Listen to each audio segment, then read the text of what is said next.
Hi, Tim. 414 is booked, 413 is, or 311 is just a drop-in kind of a room, so it's kind of open.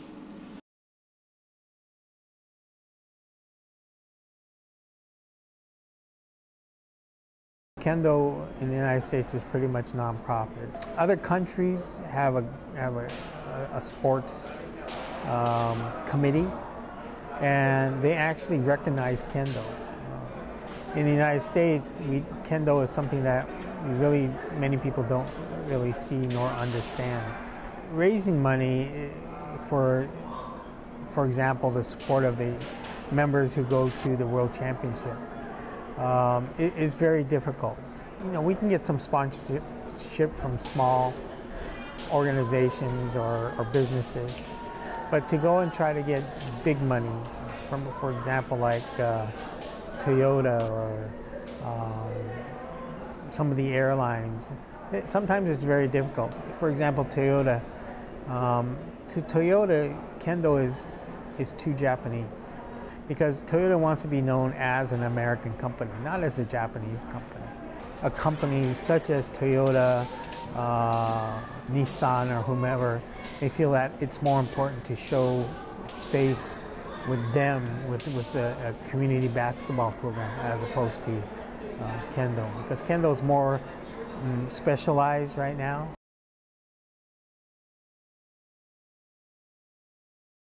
The history that I learned about Kendo was talking to my teachers that were the sons and daughters of the first immigrants. Unfortunately, many of them are gone now. Kendo has a very long history in Japan. It came over during that beginning of the 20th century, I guess you'd say. Originally on the West Coast, with all the immigrants from, say, California, Oregon, Washington, even British Columbia, there's about 10,000 people doing Kendo. When Pearl Harbor came and they had the evacuation or incarceration of the Japanese Americans and Japanese Canadians on the West Coast, and after the war, some of the teachers unfortunately decided that if this was the way the government was going to treat them, and if they're going to stay here, that they're not going to practice Kendo anymore. Kendo expanded significantly probably in the last 20 years. The Kendo population right now is probably around a little less than 5,000 members throughout the United States, so it's not going to be as big as it was back before the war.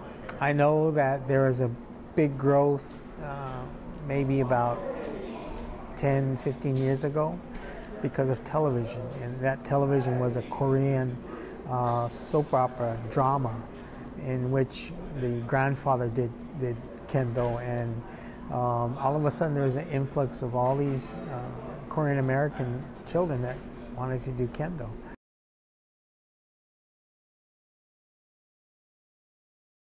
In Japan, one of the requirements is as a police officer, you either have to do Kendo or you have to do Judo.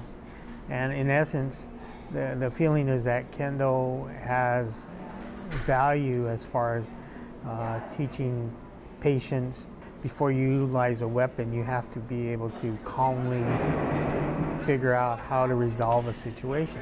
You often wonder in our police force here in the United States, like for example the LAPD, would Kendo be helpful to them? There are about 5 Kendoists locally who belong to LAPD, and pretty much they kind of say it kind of makes me think just that split second longer.